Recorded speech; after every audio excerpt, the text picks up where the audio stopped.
Mãos e Mentes de volta, conversando com o presidente do Sindicato do Ensino Privado do Rio Grande do Sul, Osvino Toallier.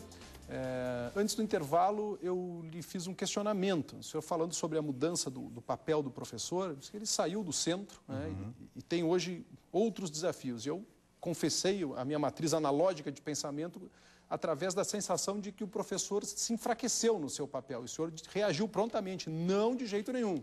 Então, vamos aos fatos. Tá bem.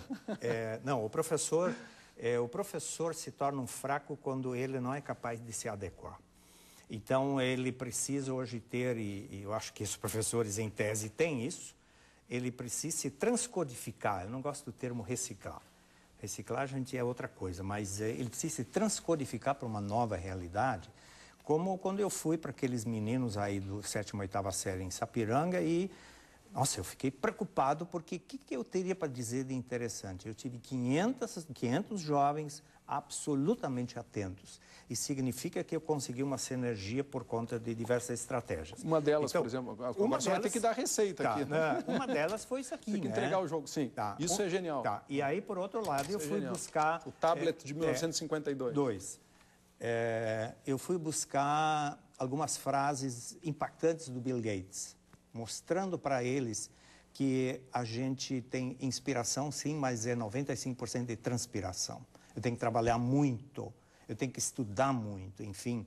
E por aí a gente foi indo juntamente com o filme e tal, e foi muito legal. Então, o professor, como é que o professor não se torna um fraco? É ele poder mostrar para aquela gurizada que eles já sabem, que o professor não sabe mais tudo.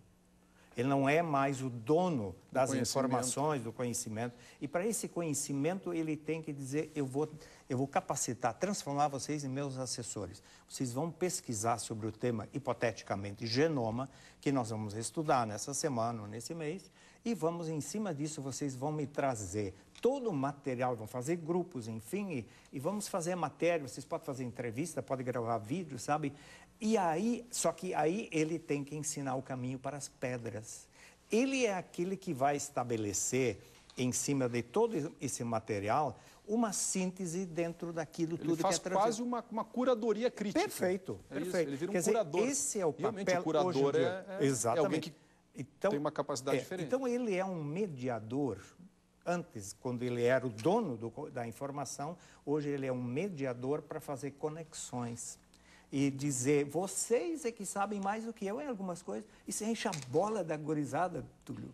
E aí eles vão longe. Eu me lembro em 1968, já como professor, lá no Colégio Mãe em Santa Cruz, 70, enfim, quando surgiu o Jornal Nacional, eu criei uma bancada de Jornal Nacional na minha sala de aula.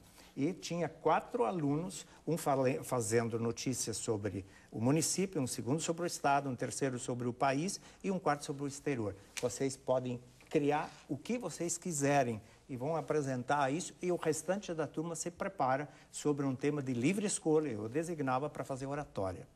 Ora, sabe, isso é um exemplo, apenas citando daquilo que acontece por aí hoje de criatividade do professor. E o professor tem que ser, e é criativo, para sair daquela coisa, ele não pode se arrastar para um brete. Ele tem que se mostrar para a gurizada que a gente tem novos caminhos de aprendizagem. Agora, mas tem que saber. E nada dessa coisa de fazer trabalho em grupo, um fazer e meia dúzia assinar, negativo. Pode fazer em conjunto, agora cada um de vocês vai me apresentar. E aí eu vou fazer questionamento, sabe? Então, aquela coisa que antes era uma prova, que não podia olhar para o lado, até tem que fazer, até pode fazer. Mas hoje em dia, toda essa questão do chamado network, quer dizer, o trabalho em rede, é extremamente importante, mas eu tenho que saber. E aí o professor, claro, ele tem que saber tudo o que for necessário e possível sobre a sua matéria. Ele continua sendo o dono, né? Ele é efetivamente o responsável pela cátedra. A referência maior. A referência maior. Então as coisas rolam por aí, né? Bom, um outro aspecto dessa nova relação entre tecnologia, conexões instantâneas e educação. Uma pergunta simples. O professor deve responder e-mail em casa, virar amigo dos alunos no Facebook? Qual é o limite da atuação do professor, já que as conexões são abertas? São abertas e onipresentes. Perfeito. Bom, o professor, por parte da escola, tem que ter um limite claro do que ele deve utilizar a tecnologia, mas ele não pode se tornar refém. Pois é, senão, por 10 da noite, prof, como é que é a prova amanhã? Não, negativo. Espera um pouquinho. Ninguém pode proibir o professor de distribuir o seu e-mail particular, mas não pode ter o e-mail corporativo da escola para dizer os e-mails dos professores são esses. Quando quiserem, se a escola fizer isso, ela tem que ter. É muito claro que ela tem que assumir um ônus financeiro por conta disso. Se o professor entrar no Facebook, enfim, ou seja, outras mídias sociais, também é de livre arbítrio dele. Pessoa física e nunca vinculada à jurídica. Não, jamais. Então, mas eu acho que Mas a instituição não perde um pouquinho também do controle sobre as relações? Não sei se a instituição tem que controlar a relação, mas... Sim. Eu acho que tem algumas coisas que andam por conta à revelia da instituição.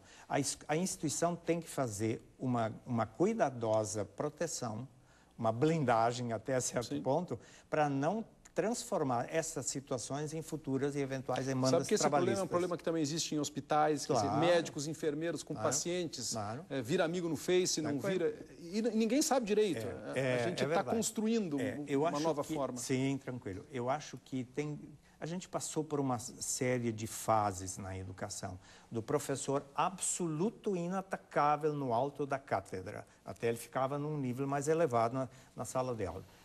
Eu até trabalhei em escola assim, onde tinha, mas nunca usei isso. Mas daí se passou para um professor no mesmo plano do aluno, para de repente o professor virar amigo e aí foi que nós nos perdemos. Professor... Eu vou olhar para a câmera. O professor não tem que ser amigo do aluno, ele tem que ser professor. Isso não elimina o grau de amizade, a proximidade, assim por diante. Mas há uma natural distância por conta deste papel. Como pai também não é, em primeiro lugar, uma questão amigo do filho. É pai? É pai. E o pai cabe dizer não, e o professor cabe dizer não. A escola, toda essa questão hoje em dia de autoridade da escola, autonomia, ela tem assim uma série de indefinições e que acabam enfraquecendo a imagem da autoridade. Assim como o aluno, ele é cliente ou ele é aluno? Não, ele é educando. Ele é educando. Não tem cliente. A escola não tem cliente. A escola tem educando. Agora, na sua relação, eu vou usar o termo mercadológica, ela vai tratar deste seu aluno, deste seu pai, com um cuidado diferente do que fazia há 20, 50 anos atrás. Ora, então, todo este quadro, assim, a gente tem que cuidar para não mercantilizar. E aí eu volto, só para não perder o gancho, dizer que o que é autoridade? A autoridade, etimologicamente, pela origem da palavra, significa a condição que eu dou a alguém de ser autor. De novo, repetindo. Autoridade é a condição que eu dou a alguém de ser autor. Ora, autor significa torná-lo um sujeito para andar com as próprias pernas. E, assim, pela frase que apareceu, nós trabalhamos com cidadãos planetários, não é mais aluno de sala de aula. E desta dimensão agora tem que ter uma visão diferente para que esse aluno, hoje em dia, ele esteja, de certa forma, preparado para transitar em diferentes realidades culturais, linguísticas, assim por diante. Vamos chamar uma frase sua e vamos comentá-la depois do intervalo? A gente deixa a frase, vai para o intervalo, volta, comenta a frase. Vamos à frase, vamos lá. O desafio educacional nos confronta com a dimensão tecnológica. É preciso dar-se conta de que precisamos formar alunos planetários, já que vivemos num mundo sem fronteiras. Vamos para o intervalo, sempre agradecendo aqui aos nossos parceiros, ao Sebrae, ao Unicinos. A gente vai e já volta para comentar essa e outras frases. Até já!